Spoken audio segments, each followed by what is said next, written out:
ఒక దార్శనికుడు ఎప్పుడూ గమ్యం ఎంత దూరమని అడగడు. అతని ఏకైక ఉద్దేశం గమ్యం ఎక్కడుందో తెలుసుకోవడమే. ఎందుకంటే అది ఎంత దూరమైనా అతడు అక్కడికి చేరవలసిందే. కాబట్టి దూరాన్ని గురించిన ఆలోచన ఎందుకు?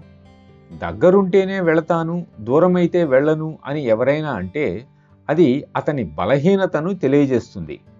అంతేకాక ఈ మంచి చెడుల భావాలు, నీతి అవినీతి, సంకుచిత మనస్కులు, దురభిమానులకు అవసరం. కానీ ఋషులు, మహాత్ములు నడిచిన బాటలో నడిచేవారిలో వీటికి ప్రాముఖ్యత ఉండదు. ఎందుకంటే అతని దృష్టి ఎప్పుడూ లక్ష్యం మీదే ఉంటుంది కాబట్టి. మహాసముద్రంలో కుడి ఏది, ఎడమ ఏది, గమ్యం ఎక్కడుంది అని ఎలా చెప్పగలం? అప్పుడు మధ్యనున్నదే కేంద్రము, గమ్యము అవుతుంది. అందుకే సహజ మార్గంలో మనకు ఈ కేంద్రం అనే భావన ఉంది. ఇదే జీవం యొక్క కేంద్రం.